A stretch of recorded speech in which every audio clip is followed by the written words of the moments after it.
Alexander, welcome to LBC. Thank you very much. It's an interesting time, I guess, for you to be here with Brexit going on. What does Brexit mean for Australia? Well, my father was the High Commissioner here when Britain joined the European Union in 1973. Serendipity. Exactly. So your experience in the European Union has been bookended by our family. Not that listeners would find that terribly relevant. But when Britain joined the European Union, people in Australia were pretty disappointed. We lost a lot of our markets, and we as a country had to reconsider our future, and we have done that and done pretty well out of it. And I suppose with Brexit, we're interested in it happening all these years later, 44 years later. We look to secure our interests here and perhaps build on them by negotiating a free trade agreement with the UK once it leaves the EU. And when you say perhaps, if Liam Fox is listening to that, saying perhaps negotiate a free trade deal, that's quite as definitive as he might like it. Well, we are very happy to do it, but it depends a bit on what decisions the UK makes in terms of its relationship with the European Union. So if the UK decides not only to stay in the single market but to stay in the customs union, then our negotiations will be exclusively with the European Union itself, with which we're in any case negotiating a free trade agreement. How long has that been going on? We haven't actually formally started. Right. We've just finishing the scoping study. But look, it's not easy to negotiate with the European Union because effectively you're negotiating with 28, soon to be 27 countries through the European Commission. So it's likely to be a fairly complex process. Now, currently trade with Australia accounts for just 1.4% of our exports. History shows that when free trade agreements are negotiated, trade increases by about 30%. Would that be a conservative estimate here, or do you think that there could be a massive expansion in imports and exports? Well, you don't know the answer to that question. It would depend on all sorts of things, but particularly it would depend on the opportunities that business people saw. So I'll give you an example. We concluded a free trade agreement with the United States about 11 years ago, and our trade with the United States has grown by 70% in that time. So, and in all sorts of different areas that you might not particularly have imagined. Now, with the UK, I mean, since the UK has been part of the European Union, not surprisingly, it has a preferential arrangement with the European Union. So trade, in effect, has been diverted to the European Union and away from the rest of the world. So if you maintain a free trade arrangement with the European Union but are also able to negotiate free trade agreements with other parts of the world, your trade pattern is obviously going to diversify from what it currently is. But if trade has gone up by 70% with America, presumably it's reasonable to think that it could do the same with Britain. Yes, you would expect it would grow quite substantially, and there wouldn't be any point in us going to the trouble of negotiating a free trade agreement if we didn't think that it was going to be beneficial, both in terms of trade but also investment, because there's no doubt that where a trade relationship is growing or is a big trade relationship, then investment often follows. So you would hope on both sides for trade to increase by, say, up to 70%. You think that's realistic? Well, who knows how much it would increase by. It would depend on all kinds of different things. But we would hope, yes, we would hope to expand our trade with the UK. I mean, it's at the moment, looking at it from Australia's point of view, our 7th biggest trading partner, but our biggest trading partners are in North Asia and the United States. So it's not that big a trading partner with Australia. It's an investment partner of great importance rather than a trade partner at the moment. And presumably there's a huge opportunity for the Australian agricultural sector, the wine sector. We can look forward to much cheaper Australian wine on our supermarkets. Well, supermarket shelves. Don't want it to be too cheap, or our growers won't make no, but money. At the moment there are substantial tariffs on Australian wine, aren't there? Which in a free trade agreement there wouldn't be. Right. With a free trade agreement, we would aim to clear away all tariffs and all quotas. And clearly, with the European Union, and you're part of the European Union, it's very protectionist in terms of especially agriculture, not so much wine actually, but agriculture more generally. I mean, we have very big agricultural markets, in all honesty, in Asia. I'm not sure how much extra agricultural produce we'd sell to the UK. We used to be big exporters of sheep meat and dairy products. You know, if you're old enough listening to this program, you'll remember Australian butter in supermarkets. But you have to be reasonably old. You have to be about my age to be able to remember that, because it's been cut out by the European Union. So you think British farmers can sort of sit quite happily and not think they're going to be dominated by Australian agricultural products? I don't think that would be a risk. I'm sure they're more self-confident about their products than that. What about discussions that are taking place already between the British government and the Australian government? Because we know that there are talks taking place between us and the Americans. I think they call it scoping out a trade deal, because we're not allowed to do formal negotiations. Are those talks happening now between our two governments? Yes, they are. Yes, we've had several conversations already. We've established what we call a trade working group with the Department of International Trade, and so there are meetings to and fro between our officials and also at ministerial level. And is the aim to have a draft agreement in place by the time we leave the EU? So on March the 29th, 2019, within a few weeks, months of that, there will be something that we can sign, or will it take a substantial time after that? Well, that's a little bit up to the UK. It's got to define the legal parameters here. We obviously don't want to go out of our way to get the EU offside in this process, but the UK will define the legal parameters and we'll know the legal parameters. But our view is we can do a scoping study, we can look at what all the issues are, and we can have some preliminary discussions about where we'll go with those issues.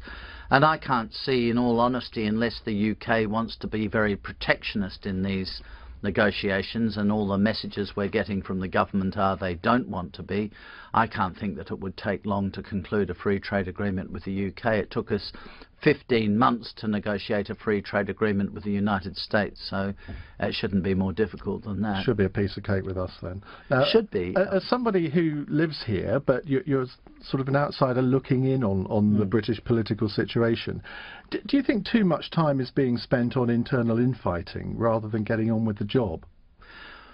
Well, I mean, I love Britain. I think it's a wonderful country, and it's a great force for good around the world. And therefore, as people, you should be a bit more optimistic than you are. You do have a tendency. We love a bit of maudlin. You do like a bit of maudlin. You are a little bit pessimistic, I think, and I don't think there's any reason to be. I think in the short term, it's likely that there'll be some disruption as you leave the European Union you've been part of for 44 or 45 years, whatever it will be, 46 years by the time it happens.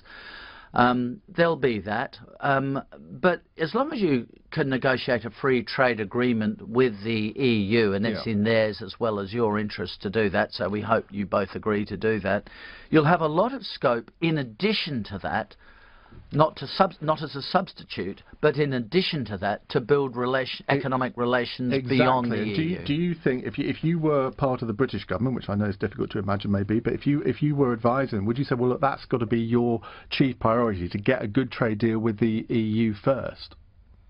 Yeah, you have to do that first, because you can't do a trade agreement with anyone else till you've left the EU. And so, I mean, at the moment, let's look at it this way. At the moment, you have no tariff or quota barriers between the UK and the EU.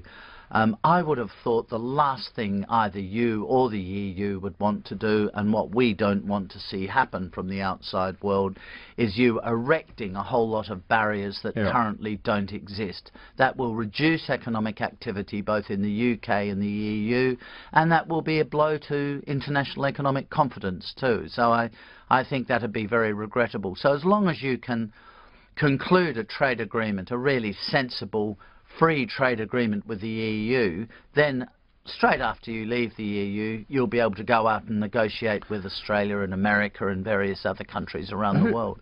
Whose fault is it that we seem to be, or a large number of British people seem to be so pessimistic about Brexit? Because to me, I mean, our future is in our own hands, and there is no reason to be pessimistic. And yet you read the newspaper leader columns, you listen to the BBC, and you think, well, we're going to hell in a handcart. Well, it's a big change, and people here, like people in Australia, are naturally, I don't mean this in a political sense, but in a psychological sense, are naturally quite conservative. So suddenly you're confronted with a big change. I mean, a majority of people voted for that change, mind you, but only by a small margin. But you're confronted with a change, and there's some hesitation and uncertainty about that. But this would be the observation I would make as an outsider. I mean, you will do as well as you want to do.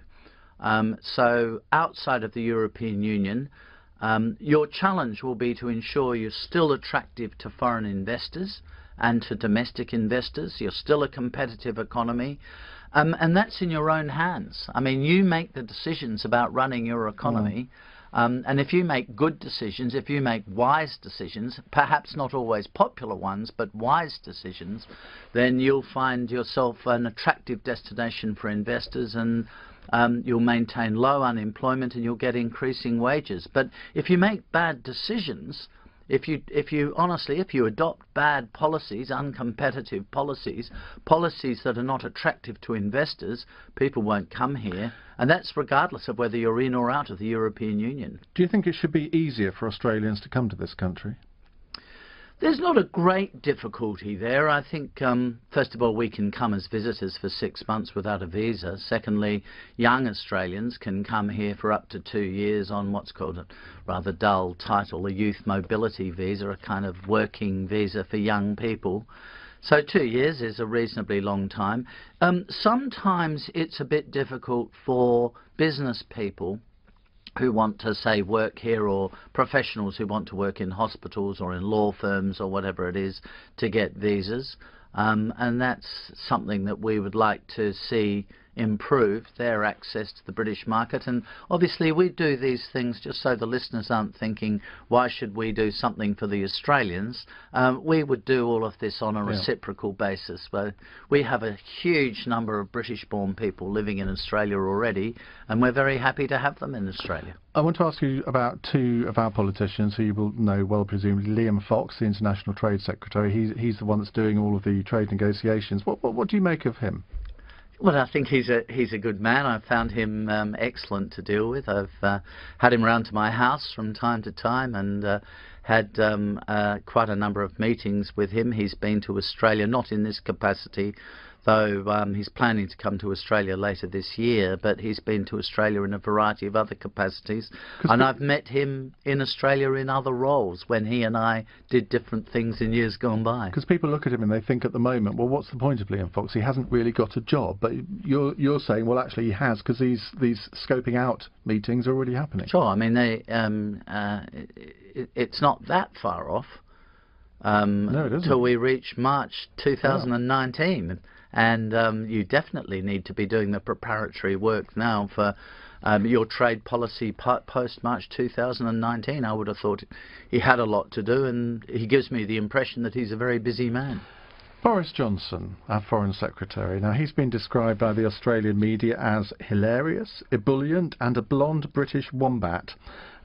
A wombat, by the way, being a compliment, not an insult. Right, just okay. in case the listeners I'll take think... your word for that. A wombat is an endearing Australian marsupial. How do you think he presents this country? Because there seems to be a bit of a split of opinion in European capitals. Half of them love him, and half of them find him impossible because they can't quite understand where he's coming from. How is he viewed in Australia? I was in Australia with Boris Johnson 2 weeks ago, and I'd have to say he had a rock star welcome there. He is other than a Prime Minister herself, I guess, he would be the best known British politician in Australia. He knows Australia well. He's lived and worked in Australia over the years. He's very popular in Australia and has been for a long time. Our Foreign Minister and Prime Minister are both very fond of him. I was at a speech he gave at the Sydney Town Hall. There were 800 people there. It's true, he was hilarious. And Australians like to laugh, and we laugh at the same things you laugh at. So his jokes went down incredibly well. They're laughing with him rather than at him. That's right, laughing at his jokes. They're just very funny. I mean, I used to be the Foreign Minister of Australia myself, so as somebody who likes jokes, I'm quite familiar with the fact that they don't translate into every culture very easily, but I can assure you that Boris's jokes translate into Australia exceptionally well. But I mean, he's also a hugely intelligent person, and I think people were impressed with some of the important and serious points he made. So you would describe him as an asset to Britain and the British government? Well, as an Australian, I'd say he's a huge asset. I can't speak for how he's perceived in other countries. He'd be pretty popular in New Zealand, I can tell you that. But and I think he's very popular in America. But in continental Europe, I'm just not sure. Now, British ministers have been recruiting the best trade negotiators from across the Commonwealth to help train our civil servants to try and secure trade deals post-Brexit. How many of Australia offered to us? Because you could find, I suppose, Australian trade negotiators negotiating with their own country. That would be perfect, yes. But So you're possibly planting them. Possibly Liam Fox would be onto that one. We're not going to do that. We do have a few Australians, I think, working in the Department of International Trade at lower levels. There's a very senior New Zealander starting to work there, and Australians have given some thought to working there, but you know, they all have jobs working in the Australian Department of Foreign Affairs and Trade, and so probably not many of them will translate over to the UK.